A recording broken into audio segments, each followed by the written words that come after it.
Kia ora koutou, no mai haere mai, and welcome to Frogs on Friday.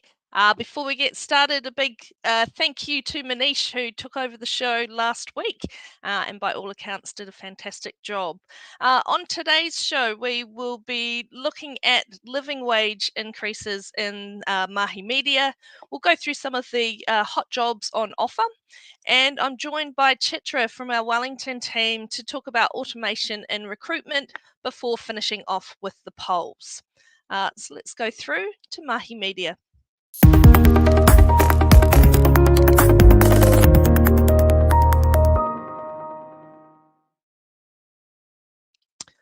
So it's always good to start things off with some good news. So in response to the rising cost of living, the living wage has increased by a whopping 9.9%. So even better than, or better, bigger than the inflation rate at the moment, to $26 per hour. And that happened last week on the 1st of September. So first off, just I'll explain the difference between minimum wage and living wage. So minimum wage, as you'll know, is set by the government and is the minimum rate an employer is legally obligated to pay their workers. And this is currently at $22.70 from the 1st of April this year. Now, on the other hand, the living wage is independently calculated, so it's not directly through the government, and it's defined as the amount of income people need to be able to live in dignity and participate in society. So more than just getting by. I think they define it as thriving, not surviving. And employers don't have to pay the living wage, but many recognize the pressures of the cost of living crisis and want to do right by their employers and do their bit to address in work poverty and support their lower waged kaimahi or workers, despite, of course, they're also likely to be facing increased costs as a business as well. So good on you to those out there, those accredited employers. Now, what does the living wage mean to you?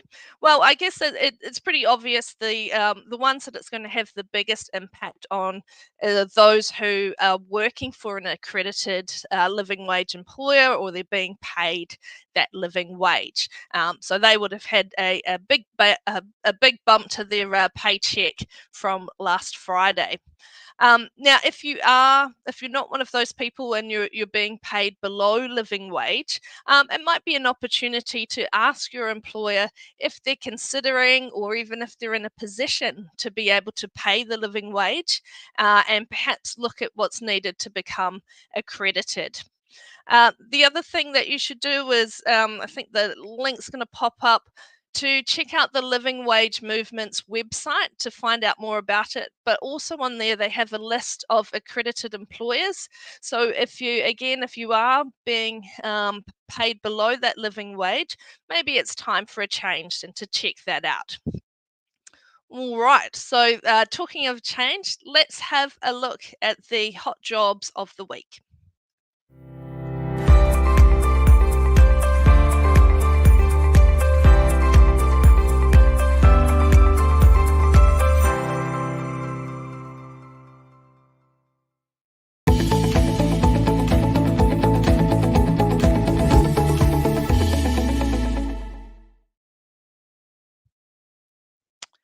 Okay, so first up we have a temporary role. This one's based in Auckland, out in Mount Wellington. So for a warehouse assistant, this one is paying below the living wage, but thankfully above that minimum wage, of course. So it's $23 per hour plus your holiday pay, etc. There. For this one, it's a general warehouse assistant role involving picking and packing and liaising with couriers. You will also need sound computer skills as well to be able to process those orders. And if you have a full driver's license, that will be needed. And there's know that there's pathways into potential for a permanent position and to increase your qualifications and tickets through this role as well. If you're interested in this role or other warehouse work, please get in touch with Scott from our Auckland team. Okay, and we're sticking with the supply chain and operations theme today. So our permanent role is a warehouse manager, this side on the other side of Auckland on the shore, so based in Albany in Auckland.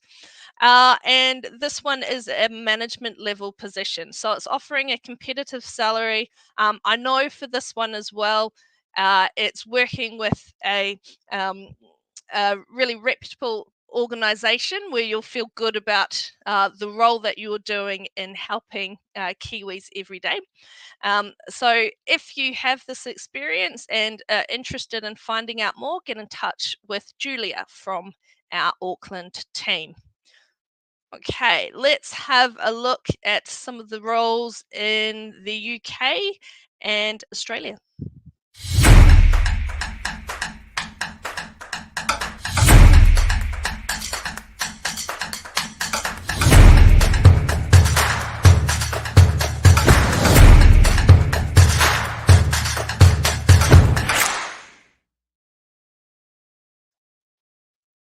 Okay, so the London team has a practice manager role.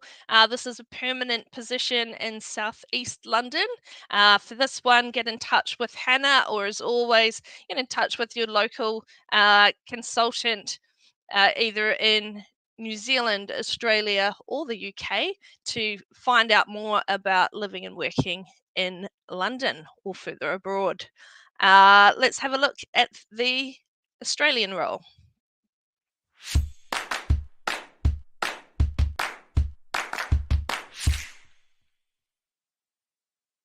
Hi, this is Crystal from People to People Recruitment Melbourne. I'm working with a global law firm who are on the lookout for 2 legal assistants to join their disputes team and projects team. Both roles will see you supporting up to partner level and will offer a lot of autonomy. If you're someone who is eager to make the role their own, then this could be the role for you. You'll be working in beautiful offices along Collins Street and have access to many benefits, including career development opportunities. Salaries would look up to 90k package. If you'd like to hear more, please get in touch on the details below.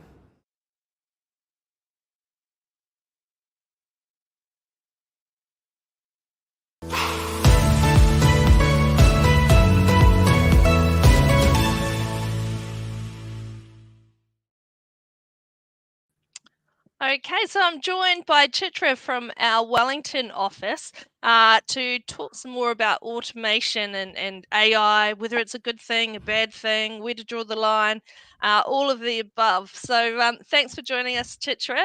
Thanks Tell for us about having me. Oh, you're always welcome. You can come every week if you like. I'm sure the others won't mind. I'll have a think. You'll get back to me on that one.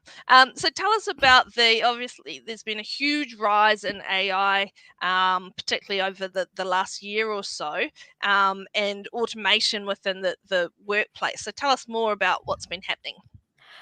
Yeah, so this year has definitely seen a significant rise of organizations introducing AI into their workplace, with tools such as ChatGPT becoming more utilized in day-to-day tasks. In recent years, AI has made a lot of advancements and is now being effectively applied across many industries, including healthcare, finance, education, telecom, and even recruitment. While the increase in automation and use of AI has seen many benefits, so like increased efficiency, improved accuracy, and cost reduction, there's also, of course, a lot of downsides that can affect the recruitment process. For recruitment specifically, AI allows recruiters to use data to make better decisions. It can assist in sourcing, screening candidates, analyzing resumes, job applications, or even just to create adverts. Mm. A big part of it is obviously in speeding things up and being able to work more efficiently, or to keep the Yeah. humans to the high level tasks instead of all the grunt work, I guess. But what are some of the downsides of automation in recruitment? So the first downside I would say is the loss of human touch. Relying on AI or automating a large majority of your process can lead to a loss of human touch and personal connection that some customers value. Not every situation or person is the same and therefore requires a case by case basis. AI uses one that fits all mold that may not be suitable for in every situation. Mm. Secondly, there's the privacy concerns. The automation and AI often involve the collection and analysis of vast amounts of personal data. This raises concerns about privacy and data security. Mishandling or unauthorized access to this data can lead to privacy breaches, identity theft, and surveillance concerns, which can affect our trust in technology and organizations in a bad way. Lastly, it's the dependence on technology. Relying heavily on automation and AI systems can cause problems in the long run. If these systems fail, experience errors, or encounter technical issues, employees may struggle to function because they're just too used to relying on these methods. Yeah, so the human eye, there's a lot to be said for that and casting an eye over things. What about, I'm going to put you on the spot a bit here. I just love to Okay. do that. What about for candidates? So a lot of this was around what employers and businesses and how they're using it. What are some things perhaps that job seekers should be wary of? Around AI, well, we have like I'll give you an example of something that recently happened. Someone, it seemed they had used AI to generate their CV and their answers, which puts us recruiters off because, well, they are not really giving us any. We don't know what's true. Basically, it's all Mm. AI generated, and it comes across as very obvious. So I think that's something it's the same thing, loss of human touch, but just from the other aspect of it. Yeah, that over reliance. Yeah, it can be pretty obvious when they've gone, oh, this will save me some time. I'll just get Chat GPT to generate an answer for Yeah. this one, create me a cover letter. That's great, unless you get 5 that are all the same in the same Yeah. day, or you're going, oh, that doesn't actually answer the question. Or I think as well, sometimes the typically Kiwi things, the robots are not always going to pick up on. So take it as a starting point would be my advice, but always review Yeah. and add your own touch to things as well. Of course. Yeah, definitely. Excellent. Well, thank you, Chitra. Sounds like I'll be seeing you here next week. Thanks, Shannon. I'm gonna have a think about it and get back to you. Okay. All right. Let's go to our polls.